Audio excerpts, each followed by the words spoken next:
Very good morning students. आज हम start कर रहे हैं सुगम भारती हिंदी क्लास 7 चैप्टर 7 सिक्के की आत्मकथा। सिक्का सिक्का समझते हैं आप लोग क्या होता है? कॉइन्स। कॉइन्स कहाँ से आया? पुराने ज़माने में, प्राचीन समय जो था उस समय सिक्का कहाँ से आया, किस प्रकार से बनता था, ये एक सिक्का है जो अपने स्वयं के बारे में पूरी जानकारी बता रहा है। देखिए, मैं एक सिक्का हूँ, गोल गोल चमकदार। मेरा रूप सदियों से मनुष्य के मन को मोहित करता रहा है।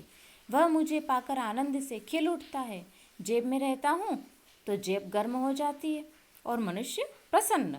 जेब में नहीं रहता हूँ तो जेब खाली और मनुष्य उदास। ये तो आपने देखा ही है कि सिक्का अगर पैसे गोल जेब में होते हैं तो खुशी होती है, जिसकी जेब में नहीं होता वह बहुत दुखी हो जाते हैं। मेरे इस मनमोहक रूप के पीछे एक लंबी कहानी है। मेरा रूप पहले ऐसा नहीं था जैसा तुम अभी देख रहे हो। क्या तुम मेरी कहानी सुनना चाहोगे? हमने भी देखे हैं, अभी हमारे यहाँ पर 10 के कॉइन्स कैसे आ रहे हैं, पुराने समय 10 के पैसे कैसे आते थे ये भी देखें। ठीक है, 5 का सिक्का अभी कैसा रहता है, उस समय 5 पैसे कैसे आते हैं। तो उस समय और अभी के समय में काफ़ी डिफरेंस हो चुका है स्टूडेंट।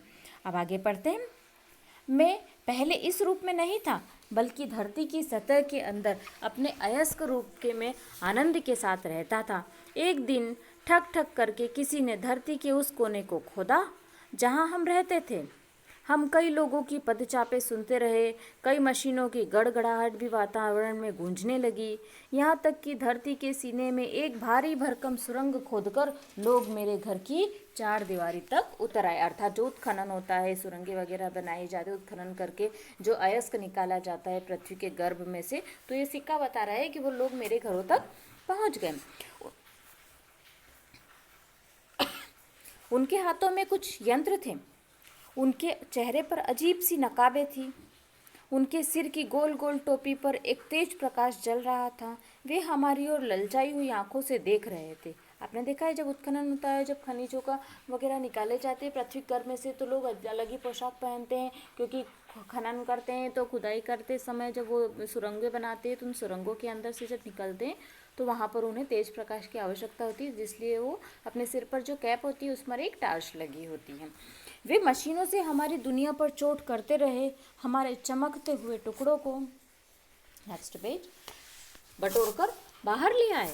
मुझ में अनेक प्रकार की धातुएं और बहुत सी अशुद्धियां मिली हुई थी। मुझ में धधकती हुई भट्टी में डालकर शुद्ध किया और टकसाल पहुंचा दिया। क्या किया? उसे उस अयस्क को पिघलाने के लिए आग के साथ उसको डाला। टकसाल की चहल पहल देखकर मुझे नवीन वातावरण का अनुभव हुआ, किंतु जल्दी ही पता चल गया कि मेरी आगे की यात्रा भी बड़ी कष्टप्रद है। एक दिन मुझे कड़ाह में डालकर पुनः भट्टी पे चढ़ाया गया। ठीक है, कढ़ाई में डाल दिया, क्योंकि वो जो अयस्क होता है उसको पिघालना पड़ता है। आग का ताप इतना बढ़ा कि मेरा शरीर पिघलने लगा। अत्यधिक पीड़ा के कारण मैं बेहोश हो गया। अर्थात क्या है कि जब वो पिघलने लगा, कोई भी अयस्क धातु वगैरह गर्म की जाती है तो वो क्या होती है? पिघल जाती है। जब मुझे होश आया तो मैंने अपने आप को अनेक टुकड़ों में पाया। मेरे टुकड़े होने पर भी मेरा अस्तित्व वही था, जहाँ मेरे जैसे हजारों साथी मेरे साथ थे। मेरी विश्वसनीयता और पहचान के लिए प्राचीन समय से ही राजाओं ने मेरे एक ओर अपने राज्य की मुद्रा तथा दूसरी ओर मेरा मूल्य अंकित कर डाला था। देखा है सिक्का पर आपने, एक तरफ जहाँ का राज्य होता है वहाँ की मुद्रा अंकित होती है और वो कितने की है वो भी उस पर दूसरी तरफ अंकित होता है। अब मैं सिक्का कहलाने लगा। तब क्या हुआ? वो सिक्के का रूप बन गया। अपने वैभव और सम्मान के लिए उन्होंने कभी सोने और चांदी में मुझे ढाला तो कभी तांबे और अन्य धातुओं के मिश्रण से मुझे बनाया। यहाँ तक कि भारतीय इतिहास में उल्लेखित एक राजा ने तो अपनी पहचान चमड़े के रूप में मुझे चलाकर अर्जित की थी। अर्थात उसको क्या कहा था कि चमड़े के रूप में सिक्का उसने निकाल दिया था। स्वतंत्रता के बाद मेरा एक नया रूप देखने में आया। प्रजातंत्र के परिवेश में मेरा मान और बढ़ा। मेरे एक और अशोक चिन्ह तथा दूसरी ओर मेरा मूल्य व जन्म वर्ष अंकित किया गया। देखा है अब क्या हो गया? नोट होने लग गए। तो उसके बाद क्या हुआ? सिक्के के पीछे क्या होता है, उसका कहाँ पर बना है वो बताया जाता है, उस पर पिक्चर्स लगी होती है और फिर उसके बाद क्या हो जाता है, वहाँ पर सन लिखा जाने लगा, किस सन में ये सिक्का बना है। मुझे इस बात का गौरव है कि मैं समाज के हर वर्ग के पास रहकर समाज में सबको समान सेवाएं दे रहा हूँ। इसीलिए सब लोग मेरा आदर करते हैं। देखा है, लक्ष्मी का आदर कौन नहीं करता, रुपए पैसे का आदर तो सभी लोग करते हैं। यदि मैं व्यक्ति की असावधानी से या फटी जेब से गिरा भी तो किसी की नज़र पड़ते ही उसने मुझे हाथों हाथ उठा लिया। मैं जन सेवा के लिए सदैव तत्पर रहता हूँ। लोगों तक पहुँचाने के लिए मुझे अपने कई साथियों के साथ टकसाल से बैंक तक भेजा गया। बैंक से लोग मुझे अपने साथ ले गए। देखा है ना, हम लोग पैसे लेने के लिए, रुपए पैसे निकालने के लिए बैंक में जाते हैं। ठीक है, घर पहुंचते ही एक नन्ही सी गुड़िया ने अपने पिताजी से मुझे मांग लिया। गुड़िया ने पेंसिल खरीदने के लिए मुझे दुकानदार को दे दिया। दुकानदार ने चाय का स्वाद लेने के लिए बदले में चाय वाले को सौंप दिया। चाय वाले ने सब्जी वालों को और सब्जी वाले ने दूध वाले को। दूध वाले के बच्चे ने मुझे मिट्टी से बनी हुई गुल्लक में डाल दिया। यह न समझना कि मैं गुल्लक में अपने अन्य साथियों के साथ कैद हूँ, बल्कि यह तो मेरा विश्राम भवन है। गुल्लक जो होता है वो क्या होता है, विश्राम भवन। हम पैसे को कहाँ पर रखते हैं, संभाल कर गुल्लक वगैरह में रखते हैं, तिजोरी में रखते हैं, तो वो क्या होता है, उसका विश्राम भवन माना जाता है। क्योंकि जब वहाँ से निकलता है तो एक के हाथ में, दूसरे के हाथ में, दूसरे, क्योंकि सभी लोग अपना अपना रोटेशन बनाते रहते हैं। यहाँ मैं अपने साथियों के साथ आराम से हूँ।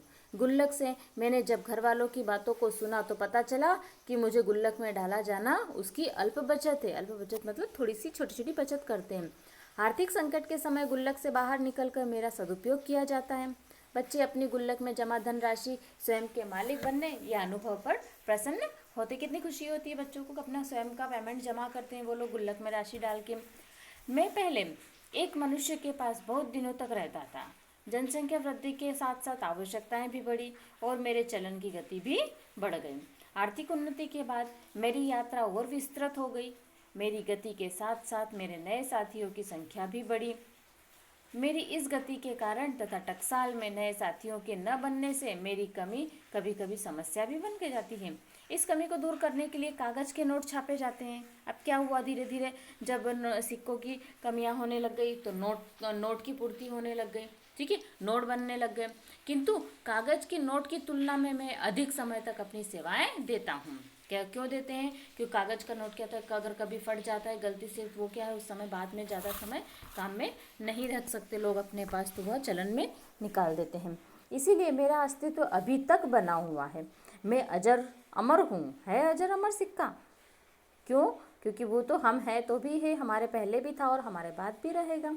जब तक जीवन है मैं चला हूँ और चलता रहूँगा। ये थी स्टूडेंट्स सिक्के की आत्मकथा। तो अब आप भी अपनी छोटी छोटी बचत करिए और सिक्के को विश्राम की अवस्था में ले जाइए। Okay students, bye.